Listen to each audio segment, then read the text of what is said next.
बिस्मिल्लाहिर्रहमानिर्रहीम, अस्सलाम वालेकुम।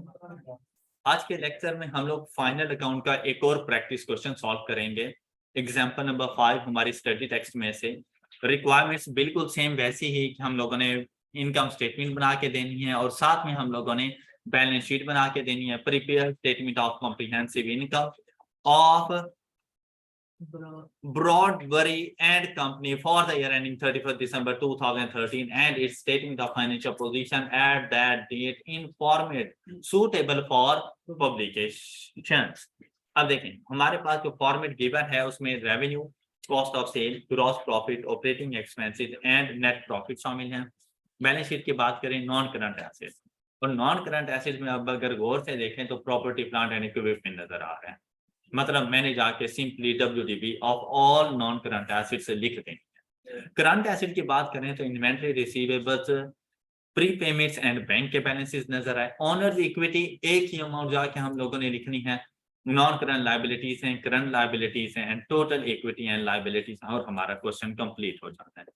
अब अगर हम लोग क्वेश्चन पे चलें तो हमें कहा गया ट्रायल बैलेंस हमें दे दिया गया as a 31 December 2013 the end of its most recent financial year, और उसमें प्लांट एंड मशीनरी ही उसने उठाकर दिए और उसकी क्यूमुलेटिव डेप्रिसिएशन। मतलब कि उसने भी अपने नॉन करंट एसेट्स को अलग अलग क्लासिफाई नहीं किया। सिंपल उसके पास जो प्लांट एंड मशीनरी मौजूद था उसकी कॉस्ट बता दी गई, साथ में उसकी क्यूमुलेटिव डेप्रिसिएशन और क्यूमुलेटिव डेप्रिसिएशन का ओपनिंग बैलेंस गिवन है। नेक्स्ट हमारे पास इन्वेंट्री का बैलेंस आया, तो इन्वेंट्री भी हमारे पास ओपनिंग आ गई। रेवेन्यू के बैलेंसेस आ गए, परचेजेस आई, capital, distribution expenses, admin expenses, bad debts. अब अगर बैड डेट्स अलग से बताए हैं तो मतलब उसने इनको डिस्ट्रीब्यूशन एक्सपेंसेस और एडमिनिस्ट्रेटिव एक्सपेंसेस का पार्ट नहीं बनाया हुआ। फिर लोन है हमारे पास, चार्जिंग इंटरेस्ट एट 6%। तो लोन की टोटल अमाउंट 400,000 है। Trade receivables, payables, allowances for doubtful debts हमारे पास मौजूद। इंटरेस्ट पेड ऑन लोन, तो अगर आप लोग यहां पर देखें इंटरेस्ट पेड ऑन लोन 400 का 6%, ये हमारे पास कितना बनता है 400,000 multiplied by 6% is equal to 24,000। जबकि यहां पर अमाउंट कितनी आई हुई है। अब यहां पर अभी जब तक कि मैं एडिशनल इंफॉर्मेशन नहीं पढ़ूंगा मुझे पता नहीं चलेगा। बेसिकली अगर ये लोन मेरे पास फर्स्ट डे से लास्ट डेट पर होता तो इसके ऊपर टोटल जो मेरा इंटरेस्ट एक्सपेंस बन रहा है वो 24,000 बन रहा है, जबकि मैंने पे 12,000 किया है, तो रिमेनिंग 12,000 मेरी लायबिलिटी बनेगा, एक्रियूड एक्सपेंस के तौर पर आएगा, और इंटरेस्ट एक्सपेंस जो मेरे एक्सपेंसेस का पार्ट बनेगा वो 24,000 बन जाएगा। राइट। अच्छा, फिर हम लोग बैंक का बैलेंस हमें बता दिया गया। फॉलोइंग इंफॉर्मेशन है हमारे पास एडिशनल, इनमें अगर देखें तो क्लोजिंग इन्वेंटरी की वैल्यू गिवन है। Depreciation on plant and machinery for the year ended is to be provided at the rate of 10% of cost. तो 10% ऑफ कॉस्ट है तो हम लोग ने स्ट्रेट लाइन मेथड यूज करने, और अगर यहाँ पे होता है WDV तो रिड्यूसिंग बैलेंस मेथड था। फिर हम लोग क्या करते हैं कि 920,000 में से 215,000 माइनस करते हैं, तो हमारे पास WDV आती, उसका 10% हम लोग चार्ज कर देते हैं। Next, there are accrued distribution expenses of rupees 7,500, prepaid administrative expenses of rupees 4,000. The allowances for doubtful debt should be adjusted to 2% of the trade receivables at 31st December 2013. Interest has not been accrued on the loan at year end. Interest has not been accrued on the loan at year end. अब अगर आप लोग इस question को गौर से देखें और इसके सॉल्यूशंस की तरफ हम लोग चलें तो ये कंपैरेटिवली प्रीवियस क्वेश्चन से ज्यादा इजी क्वेश्चन मौजूद है हमारे पास। अब भाई मुझे पता चल गया क्या मेरे सेल्स में कोई इशू है, परचेजेस में कोई इशू है, ओपनिंग स्टॉक, क्लोजिंग स्टॉक, तो आप लोग फौरन इनको जाके अकाउंट पार कर सकते हैं। क्या आप लोग अपना ये रेवेन्यू की अमाउंट लिखें, क्या आपके पास कोई रिटर्न्स हैं, कोई डिस्काउंट अलाउड है, आपने यही अमाउंट एज इट इज आके अपने रेवेन्यू का पार्ट बना देनी है। 1292 था। आप लोगों ने मैक्सिमम मार्क्स गेन करने हैं। जैसे ही आप एडजस्टमेंट्स वगैरह पढ़ लें, आपने सबसे पहले उन वैल्यूज को पुट कर लें जिनमें किसी किस्म की कोई एडजस्टमेंट्स नहीं है। आपने सबसे पहले उनको पुट कर देना है। अच्छा, उसके बाद आपके पास आ जाता है कॉस्ट ऑफ सेल। तो मैं बड़ी आसानी से कॉस्ट ऑफ सेल को डिटरमिन कर सकता हूं कि मेरे पास ओपनिंग स्टॉक 39,000, कैलकुलेटर पे ऐड करते जाएं, और ये मेरे पास अमाउंट्स टोटल हैं। तो 39,000 इसमें मैं ऐड कर दूंगा परचेजेस 550,000, और परचेजेस से रेलिवेंट मुझे किसी किस्म का कोई एक्सपेंस नजर नहीं, ना तो डिस्काउंट रिसीव थे, ना मेरे पास परचेजेस रिटर्न थी। तो सिंपली मैंने इसमें से जाके अपना ये क्लोजिंग स्टॉक माइनस किया तो 554,000 मेरे पास कॉस्ट ऑफ सेल आ गई। मैंने जाके ये रिकॉर्ड की और मैं इस अमाउंट तक पहुंच गया। ऑल राइट, अब इसी तरह से अगर मैं बैलेंस शीट की बात करूं तो मुझे ये एडजस्टमेंट बहुत इजी नजर आए कि मैंने सिंपली कॉस्ट का 10% चार्ज कर देना है। तो 920,000 का इसमें मैं ऐड कर दूंगा 92,000, तो ये एक्यूमुलेटेड एप्रिसिएशन मेरे पास बन जाएगी 307,000।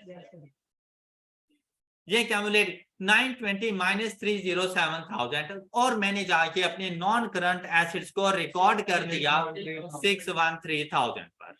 ऑल राइट, उसके बाद ये क्लोजिंग स्टॉक की वैल्यू मेरे पास आ गई। उसके बाद आप लोग अगर देखें रिसीवेबल्स, रिसीवेबल्स में मुझे पता चला कि मैंने इनमें किसी किस्म की और कोई एडजस्टमेंट नहीं करनी, मैंने सिर्फ अपने रिसीवेबल्स में से माइनस करनी है closing provision for doubtful debt. और closing provision for doubtful debt कितने परसेंट पर है?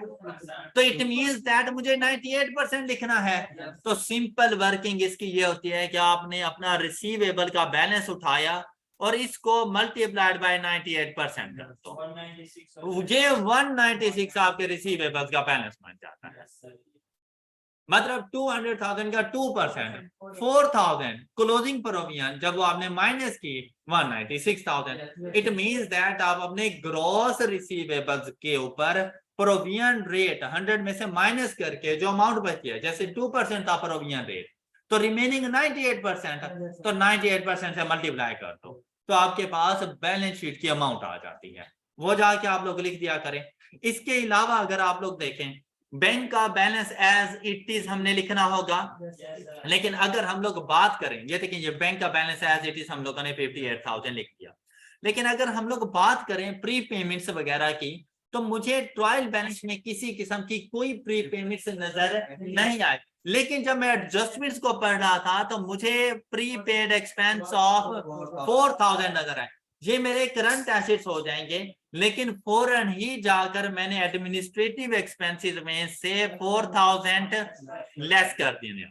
तो मैं यहाँ पे पहुंचा, मैंने 4,000 लिखा, तो यहां से मुझे पता चल गया कि मेरे तमाम एसेट्स कंप्लीट हो चुके हैं।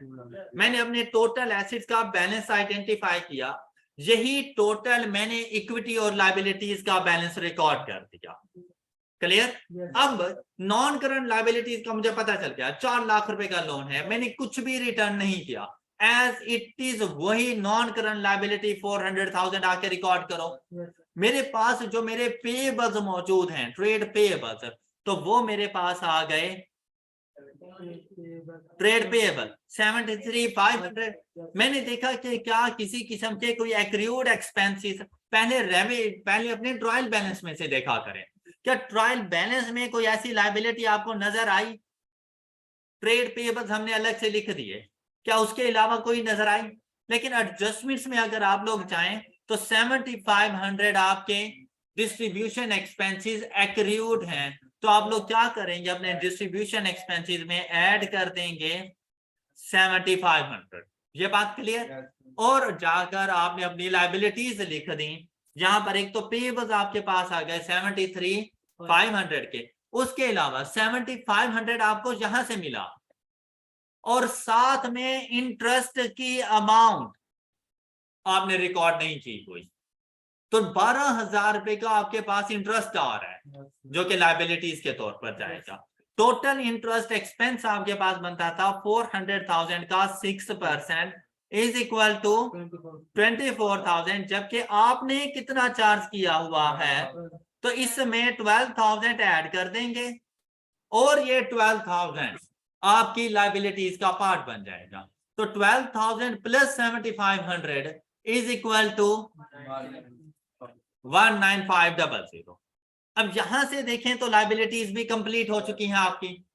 इन लाइबिलिटीज से जाकर आप लोगों ने ये बैलेंसिंग वैल्यू फाइंड की, 413 था, आपकी बैलेंस शीट कंप्लीट हो गई।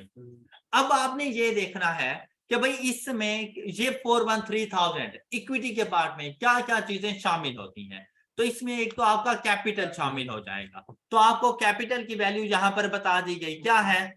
क्या किसी किस्म की कोई ड्राइंग्स हैं, और हमने लाजमी बात है फिर 173 में क्या वैल्यू ऐड करूं कि मेरे पास 413,000 बन जाए।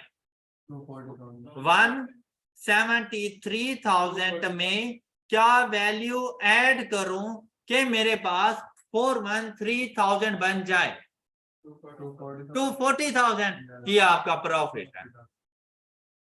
इतनी सी वर्किंग थी। अब ग्रॉस प्रॉफिट और नेट प्रॉफिट का डिफरेंस आपके पास बैलेंसिंग वैल्यू के तौर पर आपके एक्सपेंसेस आ जाएंगे और आपका क्वेश्चन कंप्लीट हो गया। और हमने एक्सपेंसेस की एक भी एडजस्टमेंट नहीं की, राइट। और आपके 20 मार्क्स कंप्लीट हैं।